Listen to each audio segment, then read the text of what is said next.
Chapter 22. How Can I Train? By Justin Rosales. After a few more exchanges of email with Wim, I decided to construct my own training program. Wim emphasized that any exposure to the cold leads to improvement. So, I came up with the idea to make miniature ice baths for extremity immersions. I looked around my apartment for something small that could hold water, ice, and one of my extremities. Eventually, I decided to use a 1-gallon plastic garbage can that was stashed in my closet. I placed it in my bathtub and filled it up with cold water. I then went to my kitchen, grabbed 2 ice trays, a towel, and a container of salt. I brought everything into my bedroom and closed the door. After changing into shorts, I dumped the 2 trays of ice into the water and added salt. I had heard in the past that salt was used to lower the freezing point of water. I didn't know if it was true, but I wanted to do everything I could to make the water as cold as possible. Now, at the time, I didn't have any thermometers to check the temperature of the water, so I made a mental note to order one online when the experiment was over. After letting the ice and salt chill the water for a couple of minutes, I touched it with the tip of my finger to see if it was ready. Immediately, I could feel the blood rushing away from where my finger entered the water. I was hesitant, but still excited to see what would happen. After taking a few deep breaths to calm my nerves, I started the timer on my stopwatch and dove my right hand into the ice water. The pain was immediate and intense. It felt as if someone was cutting off my hand in multiple sections. My body became extremely warm, and I soon felt lightheaded. I didn't know what was happening. I was afraid, but I left my hand in the water anyway. I kept waiting for my pain to dissipate, but even after 60 seconds, it still remained. During the time that my hand was in the water, a lot of things flooded through my mind. At first, my entire body was just telling me to pull my hand out immediately. I tried talking myself through it and telling myself that I would be fine, but everything inside of me was screaming in agony.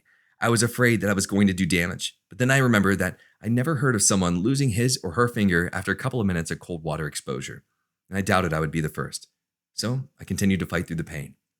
Eventually, around 90 seconds after I had first placed my hand in the water, the pain began to dull and then numb. My mind eased, but I questioned the phenomena. Can I not feel anything because I damaged my nerves? Is the water just warmer now? I checked the water with my left fingertip, and it was still freezing. Then I tried moving my fingers. They were slow, but still moved nonetheless. Not more than 2 seconds after I moved my fingers began to burn again, just like when I put them in for the first time. It seemed that any movement of my immersed limb would take away the numbness and bring me back to that immense pressure. I stopped moving my hand and tried to reach the numbing phase again.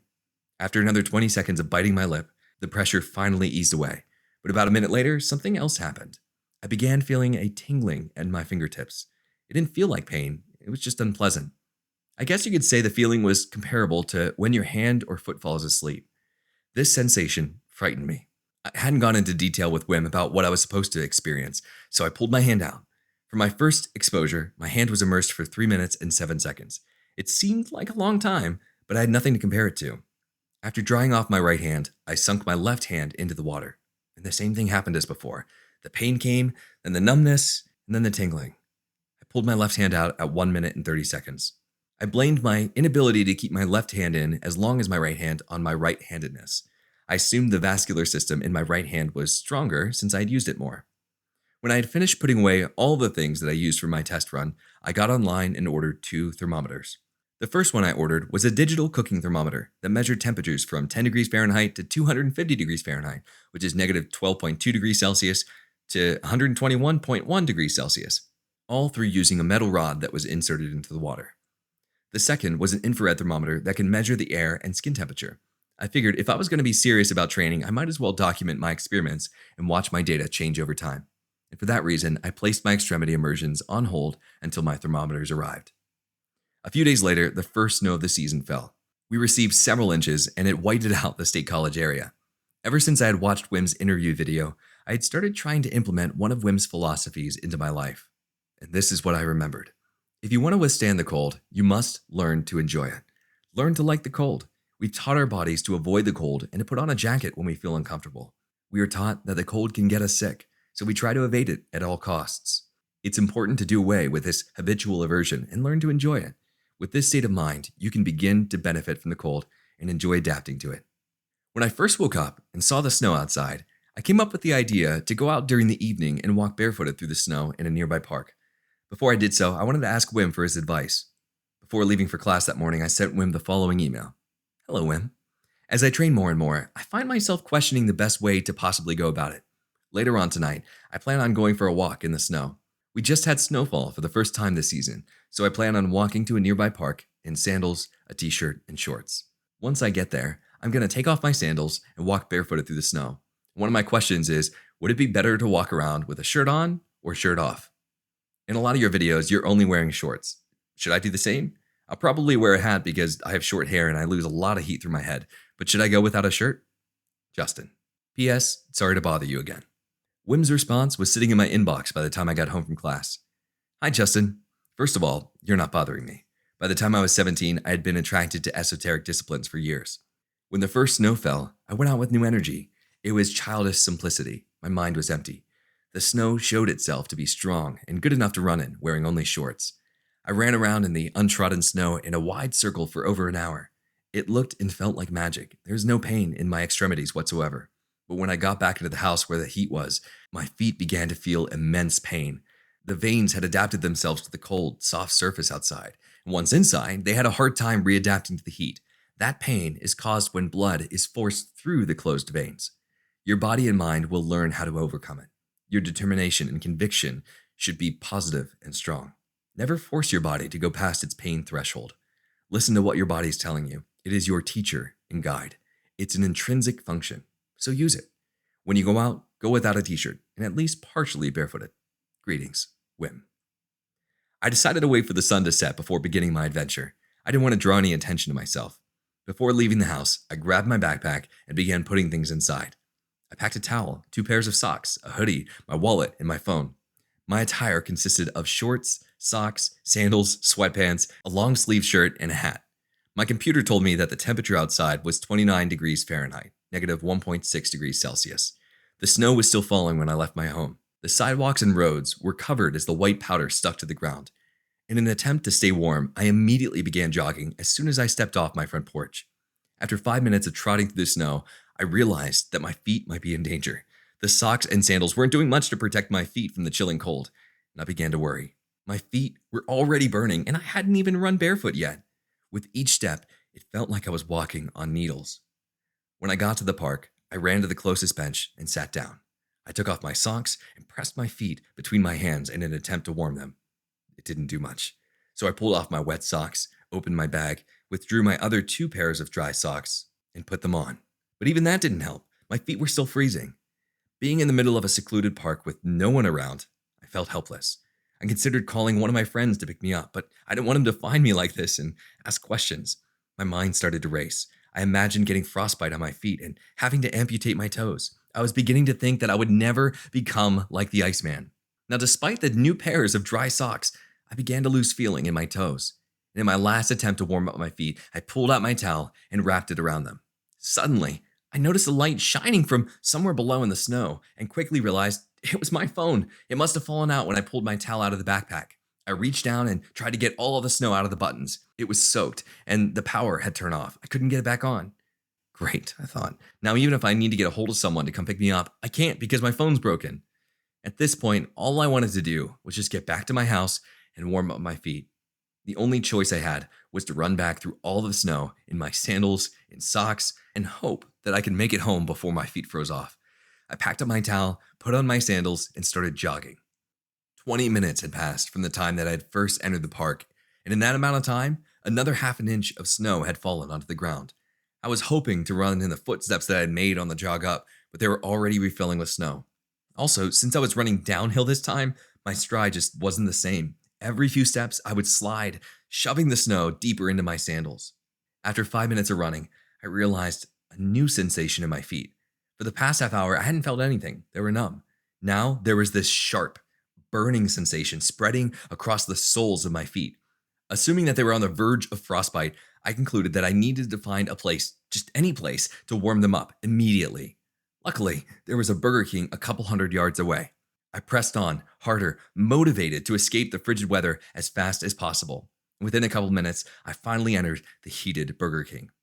Now, in different circumstances, I would have been self-conscious about wearing socks and sandals in the middle of a Burger King during a snowstorm. But due to my presumed dire circumstances, I didn't care what people thought of me.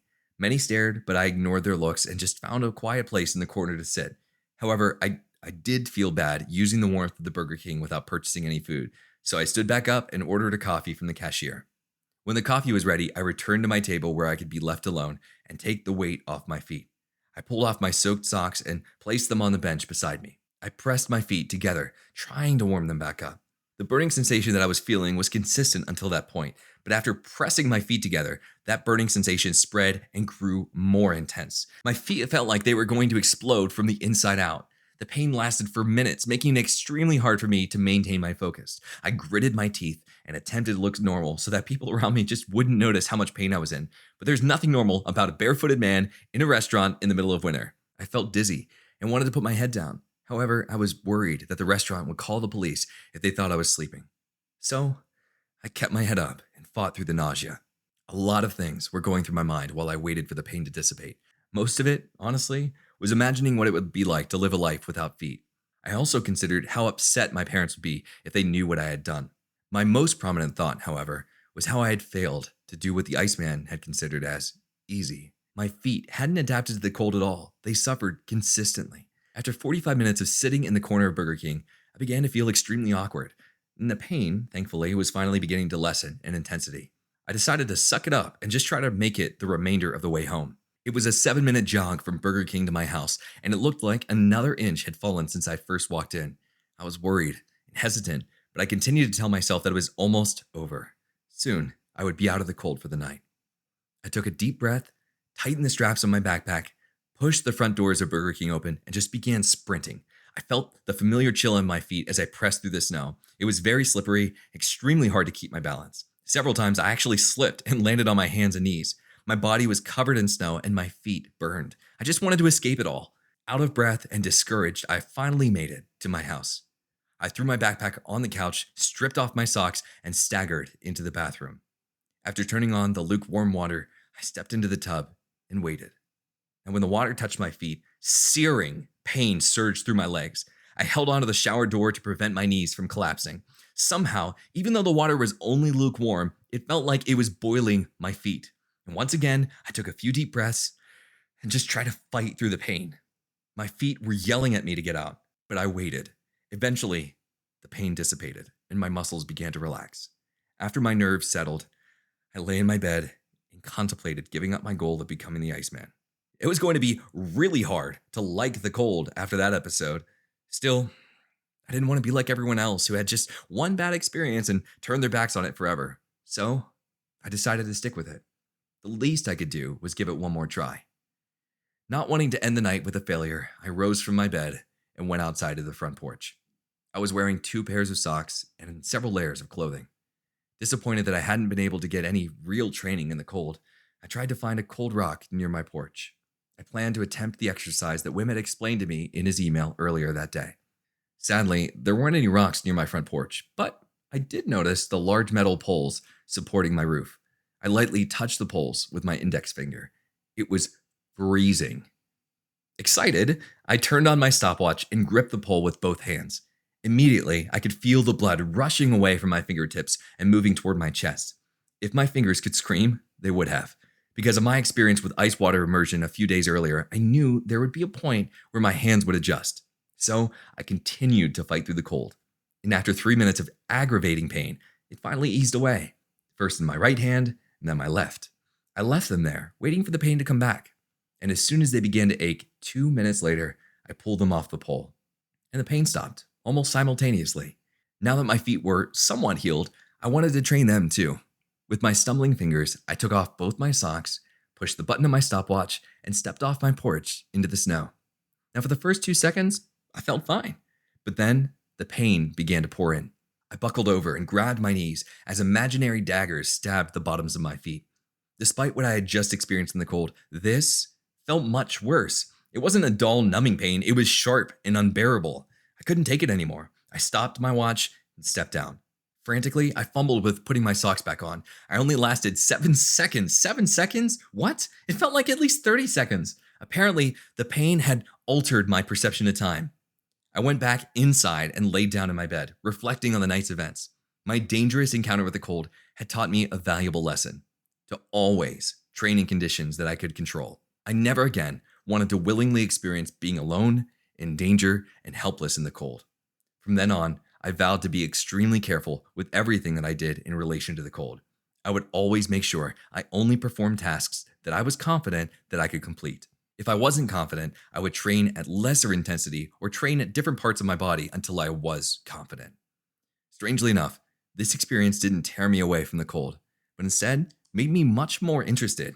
I really wanted to understand how someone could not suffer from running barefoot in the snow for hours. I couldn't even last 10 minutes while wearing 2 pairs of socks. I gained a lot more respect for Wim that night. Now that I had seen what the cold could do without training, I was ready to see what it could do with training.